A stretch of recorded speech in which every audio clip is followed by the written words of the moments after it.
Olá, paz do Senhor Jesus a todos. Vamos para mais um vídeo aula do nosso seminário teológico do IBBC, trabalhando aqui na apostila número 1. Nós paramos o último vídeo aula na página 170, nós reiniciamos na página 170 ainda, no último parágrafo que nós já lemos, mas vamos retomar para dar continuidade na página 171. De fato, o reino de Deus em todos os seus aspectos, Deus, o rei, seu reinado e seu domínio sobre a criação, passa a ser tema essencial da aliança, mostrando o Deus da providência, uma vez que o reino de Deus é manifestado historicamente por meio de Moisés. A aliança passa a ser mantida por meio do mediador, o agente da aliança e do reino de Deus. Fica evidente a presença do Messias como anjo do Senhor e por meio de outros meios como o pilar, a nuvem, a rocha. Assim, Cristo permaneceu pré-encarnado, presente em diversas formas. Contudo, o tipo do mediador Jesus Cristo foi preparado, chamado e comissionado a servir como agente do reino de Deus e como administrador da aliança, dentro da aliança com o dia e com a noite, e a aliança restauradora e redentora. Moisés, o agente messiânico. Na teologia, temos Moisés como o agente messiânico do reino de Deus e o mensageiro messiânico. Estamos certos de que o Pentateuco não apresenta Moisés como personagem central, mas a Deus, o Adonai, como o personagem primordial e essencial da narrativa, o que não tira a autoridade de Moisés como mediador. Moisés não é um personagem mítico, mas um ser humano que vivenciou grandes acontecimentos da nação de Israel e do Egito. Nasceu destinado à morte, resgatado e guardado em segurança dentro do palácio de Faraó, onde foi preparado para o seu papel único na corte do Egito, preparado para o papel que haveria de cumprir no deserto, na própria área onde deveria servir como agente de Deus em favor do seu povo. O chamado para o serviço não foi imaginário, mas real. O diálogo entre ele e Deus numa sarça ardente levou o pastor e cidadão israelita a ser o agente do reino de Deus, cumpridor do mandato divinamente atribuído. Como profeta, Moisés serviu como porta-voz de Deus a Israel e a Faraó. As palavras eram poderosas e efetivas. A nação foi libertada tanto da opressão como da escravidão, como do poder e da autoridade do Egito. O papel de Moisés como agente do reino leva-nos a compreender que ele foi um arquétipo de Cristo. Tá? Nasceu para ser o libertador de Israel e por meio dele o povo conheceria o conteúdo da salvação e redenção. A descrição do nascimento de Moisés com Cristo é semelhante, tanto como a ira do imperador, como a fuga da criança e a providência divina. Quanto ao caráter, temos evidências de que Moisés era um homem forte, ainda que não parecesse. Na medida em que desempenhava a tarefa, cresceu em confiança e em expressão de força. Era um homem humilde, compreensivo, compassivo e obediente, que não recuava e o seu coração estava destinado a servir a Deus e ao seu povo. Com todas essas características, temos referências de uma igreja como portadora da graça divina, agentes do reino de Deus e representantes de Cristo como nosso Messias.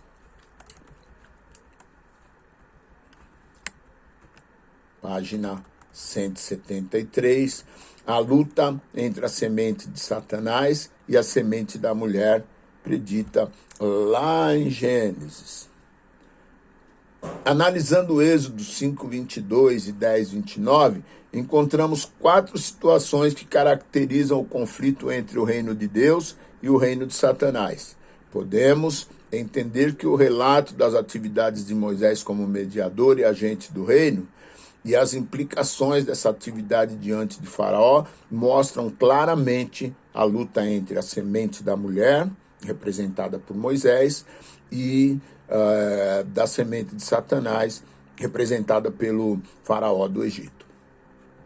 Levar o povo à adoração por meio de sacrifícios era um desafio, mas o maior desafio era dar a esse povo a liberdade plena, a fim de uma vez livres pudessem vir a adorar a Deus. No confronto com Faraó, a aliança foi conhecida e o reinado sobre todas as coisas criadas foi revelada. Com isso, Deus mostrou para o Egito que ele é o Deus, criador do sol, da lua, das estrelas e de tudo que há no universo. Nessa circunstância, Deus usou o mediador para humilhar a semente satânica. Moisés e Arão não foram intimados pelo desempenho dos homens sábios, não foram intimidados, pelo desempenho dos homens sábios, mágicos e feiticeiros de Faraó, que foram capazes de transformar bastões em serpentes, revelando o poder satânico exercido por homens de outros egípcios, tendo grande influência no domínio da criação. Faraó se considerava um deus, daí rebelou e confrontou o reino de Deus, aumentando a opressão, conduzindo seus mestres à ação sobrenatural, poder satânico. Nessa disputa, Deus se revela como o rei de toda a criação, inclusive do Egito, fazendo com que Faraó reconheça o poder de Deus, o Criador e imutável. Página 175, libertação, o ato de redenção. O evangelho do reino de Deus é bem forte no livro de Êxodo. Assim, o evangelho da libertação do pecado e da restauração do homem integral foi capaz de desenvolver um relacionamento sadio e equilibrado entre Deus e o seu povo. Quanto a isso, temos a necessidade da morte, a experiência da libertação e a manifestação histórica do reino de Deus, assegurando ao homem integral a capacidade de ser conduzido e ser o condutor da aliança.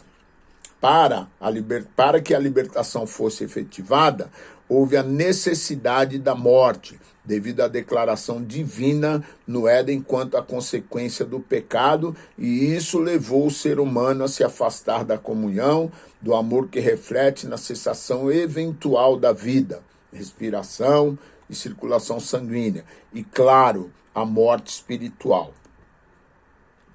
Em Êxodo, como no marco essencial, a morte que ocupou papel relevante quanto à libertação. Observa-se o caso dos primogênitos no Egito, a morte do cordeiro pascal e a morte dos perseguidores egípcios. Os primogênitos do Egito, tanto os nobres quanto os escravos, morreram quando o último ato de julgamento ocorreu contra o Egito, devido à recusa de Faraó em deixar Israel partir. O primogênito de Deus é o agente da aliança do reino, do sacerdócio e do ministério profético dentro da realeza de Deus. Os primogênitos de Israel seriam protegidos da morte por um sinal devidamente imposto, o sangue no portal da casa. A libertação segue após a comissão de Deus a Moisés, numa demonstração de sua graça no ato salvífico e de sua soberania para com o povo da aliança. Página 176, a instituição do governo de Deus. Da saída do Egito ao Monte Sinai levou 3 meses. Ali serviria de púlpito do Deus que fez a promessa, confirmando perante a nação a aliança, cujo líder teria o desafio de apresentar o sistema judicial. Portanto, Deus chama novamente Moisés ao lado e dá as ordenanças, lembrando da atividade exclusiva de Deus, descrevendo o pastoreio divino como guia, protetor e mestre. Israel deveria conhecer de forma legal a aliança que foi feita na criação, mantida no decorrer da história com Adão, Noé e Abraão. Com isso, a eleição de Israel seria algo bem notado sobre todos os povos quando declarou que a terra pertence ao Senhor e seria usada por eles. A constituição do governo de Deus é conhecida como terra e, posteriormente, um reino. Quanto a isso, Deus estaria se referindo à posição real, status e tarefas. Ou seja, Israel não seria só uma nação diferenciada, mas seria uma tarefa específica, da mesma maneira que Moisés teria uma tarefa diante de Deus e do povo sacerdotal. Essa tarefa revelaria que Israel é um povo redimido e justificado, e, portanto, representante de todo o universo, tornando-se mediador entre os povos e honrando a Deus. Em adoração. Acerca dessas responsabilidades, Deus menciona a lei do reino, expressando o caráter e a vontade de Deus. A grandeza dessa responsabilidade confiada a Israel é demonstrada quando o povo reage a essa ordenança, destacando a soberania e majestade de Deus, despertando temor como admiração, amor reverencial e prontidão na submissão. Povo querendo ser como todos os outros reinos a seu serviço. Bom, sistema legal. Sabemos que todo o conteúdo do Pentateuco aponta para a lei. Contudo, no livro de Êxodo, temos as principais leis, como o Decálogo, traduzido do grego como 10 palavras. Deus transmitiu o sistema legal por meio de Moisés, inscrito na pedra pelo próprio Deus. Há estudiosos que defendem que havia nessa lei algo de autônomo, o que veremos mais adiante em Deuteronômio. Destaca-se o livro da aliança para ser observado pelo povo antes de selar a aliança entre eles e Deus. Depois de um prólogo que destaca a peculiaridade e a santidade de Deus, a seção das leis começa com um título. São estes os casos. As leis que se seguem são principalmente civis, relacionadas com disputas sobre propriedade, prejuízos, assaltos e negligências. Há também uma importante seção de responsabilidades sociais para com os membros mais fracos da sociedade, regulamentos referentes a processos judiciais e uma seção sobre a lei do culto referente às ofertas e festivais. A coleção conclui com um epílogo prevendo a invasão de Canaã e reforçando a exclusividade das exigências do Senhor para com seu povo, retornando assim ao tema do prólogo. Página 177, Cordeiro Pascal. Vimos que a morte é o marco do processo de libertação de Israel do Egito.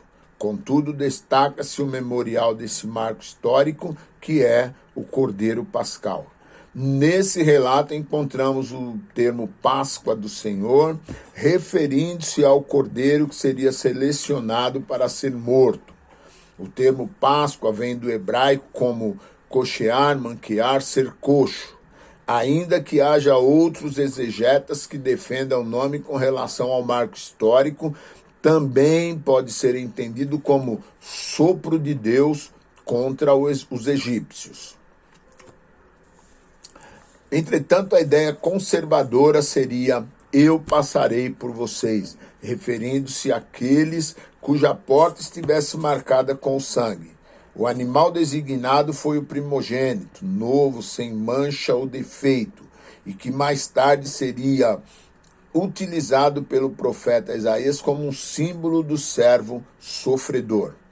O sangue do cordeiro a ser morto em preparação para a última refeição antes da saída do Egito deveria ser escolhido e passado nas vigas superiores das portas das casas dos israelitas. O sangue aspergido seria um sinal para poupar todos os primogênitos do Egito. O cordeiro assado por inteiro deveria ser totalmente comido pelos israelitas antes da partida. Assim, todo cordeiro assado seria comido no início da festa dos pães asmos. O fator central do cordeiro pascal é o sangue, que foi o meio que Deus empregou para poupar os primogênitos de Israel, dando clara evidência do que aconteceria com a obra de Jesus, o cordeiro pascal. Tabernáculo. O propósito de Deus com o tabernáculo era fazer de Israel uma nação diferenciada das demais quanto à adoração. Estrutura, madeira coberta com cortinas de linho, fazia dela um referencial à presença de Deus. O santíssimo lugar, com a arca e as tábuas dos 10 mandamentos, o propiciatório, o altar de incenso, o candelabro e a mesa com o pão da presença seriam indicativos da presença real de Deus. Israel deveria adorar considerando o propósito da aliança. Da mesma forma, o tabernáculo foi armado no deserto por iniciativa de Deus e serviu para que Israel tivesse a oportunidade de determinar quais seriam os seus dons voluntários. O tabernáculo, com seus símbolos e sistemas sacrificiais, seria o meio pelo qual o Deus Santo, transcendente e infinito estaria presente entre o seu povo. A tenda da congregação refere-se ao fato de Deus desejar uma comunhão intensa com o seu povo e, mais explicitamente, destacar a presença real de Deus à frente de Israel. O tabernáculo deu lugar a um símbolo mais permanente da habitação de Deus no meio do povo. O templo, por sua vez, deu lugar à expressão final e completa de Deus na pessoa de Jesus Cristo. Em sua encarnação, ele veio habitar com o povo de Deus e, por meio do Espírito Santo, ele continua habitando com o seu povo. Página 178, nós encerramos e damos sequência no próximo vídeo, na página 179. Que Deus abençoe a todos, façam as recapitulações. Elas são o conteúdo da prova que vocês farão no primeiro domingo de maio. Amém? Deus abençoe a todos, uma boa aula.